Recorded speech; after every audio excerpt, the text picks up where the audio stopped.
किससे है? हम लोगों की पहचान किससे है?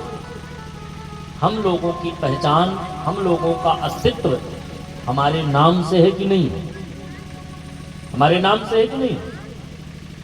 अब कोई कहे कि फला व्यक्ति को बुलाओ और उसे रुपया प्रदान कर दो, तो आप उत्तर दें, क्या कोई रुपया चबाता है?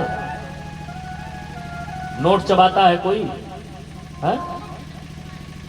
लेकिन सही सही बताओ कि एक तरफ 2000 500 की 4 नोट रखी हो और एक तरफ पत्तल में दाल भात रोटी साग रखा हो, कितनों भूख लगी हो, तो पहले बताओ 500 की नोट उठाएगा कि पहले वो जाके दाल भात उठाएगा? सही बताओ हैं?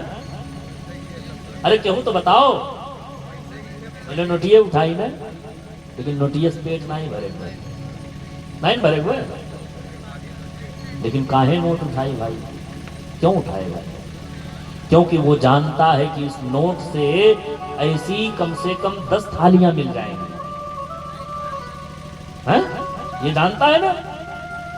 उसी प्रकार से मंत्र है, ये मंत्र देवताओं का नामोच्चार उच्चारित करता है, और जो वहां वस्तु रखी जाती है उस वस्तु पे देवता का विशेषाधिकार होता है, और वो देवता उसे पा करके प्रसन्न हो जाता है। यही उस देवता का भोजन है। जैसे कभी कभी हम कहते हैं ना कि अरे भैया मन प्रसन्न हो गया, एकदम मन आह्लादित हो गया। कहे क्या सुन करके? क्या कोई खा करके? कहे नहीं, कहे सुन करके। क्या सुन करके? कहे जैसे किसी का बेटा अचानक नौकरी पा जाए, किसी का बेटा अचानक नौकरी पा जाए और ये समाचार उसके कानों में पड़े, तो बताओ उसे कुछ याद रह जाएगा? भूख प्यास सब मिट जाएगा। कहे नहीं नहीं, कुछ नहीं लगा है, मन उसका गदगद हो जाएगा कि हमारा बेटा नौकरी पा गया। उसी प्रकार से जब भगवान के भक्त भगवान का नामोच्चार करते हैं, मंत्रोच्चार करते हैं, तो देवता सब भूल जाते हैं, प्रसन्न होकर के उसे अपनाने के लिए आ जाते हैं, उसको ग्रहण करने के लिए आ जाते हैं। ये अधिकार केवल भारतवर्ष में है और कहीं नहीं है। कल आप सबने श्रीमद् रामचरितमानस का प्रथम श्लोक हमने कहा भी था कि इस श्लोक पे संपूर्ण श्री राम कथा, वर्णानामर्थ संघानाम रसानाम छंदसामपि मंगलानां च कर्तारौ वंदे वाणी विनायकौ।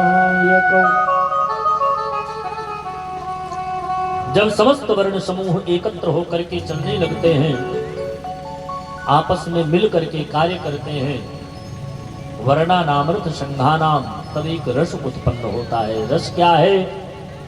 कि समाज की एकत्रता को रस कहा जाता है। जैसे कथा में सब लोग बैठते हैं, एक आसन पे बैठते हैं, एक साथ बैठते हैं, कोई किसी से ये नहीं पूछने जाता तुम किस जाति के हो, तुम कौन हो।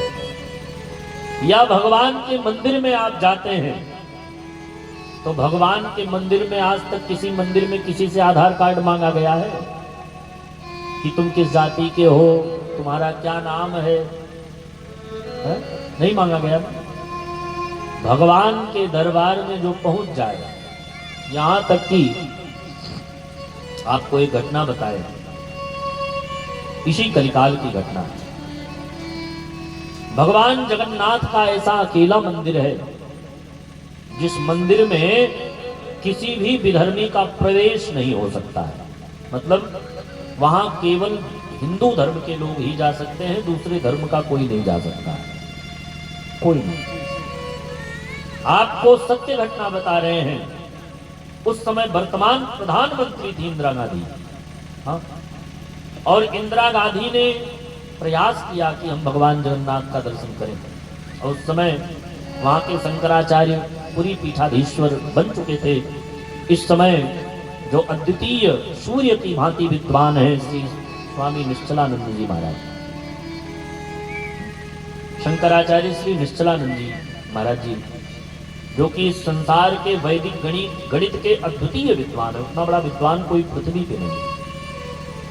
बड़ी बड़ी उलझनों को, बड़ी बड़ी समस्याओं को एक पल में हल करने वाले महाराज इतने मेहनती। आज उनकी आयु 80 वर्ष से ऊपर है, लेकिन फिर भी इतना वो मेहनत करते हैं, इतना अध्ययन करते हैं, इतने बड़े विद्वान हैं कि कोई भी और किसी भी विषय की का उलझन हो, बड़े बड़े वैज्ञानिक उनकी शरण में जाते हैं। स्वामी श्री निश्चलानंद जी महाराज उस समय महाराज जी बन चुके थे जगत गुरु शंकराचार्य, और वर्तमान प्रधानमंत्री इंदिरा गांधी को भी मंदिर में नहीं जाने दिया। क्यों? क्योंकि उन्होंने विधर्मी से विवाह किया था, उन्होंने पारसी से विवाह किया था। दूसरे धर्म के व्यक्ति से विवाह करने के कारण, अब नाम तो उसका हमें स्मरण नहीं है, जिससे उन्होंने फिरोज खान शायद ऐसे कुछ नाम था, तो उनसे विवाह करने के कारण इंदिरा गांधी को मंदिर में नहीं जाने दिया। ये सत्य घटना है।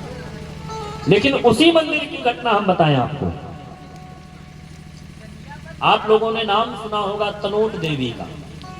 नाम सुना है किसी ने कि नहीं सुना है?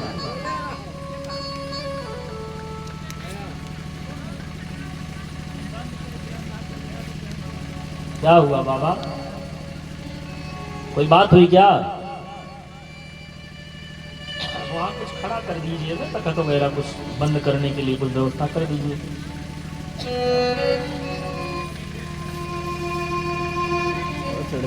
आप सबने नाम सुना होगा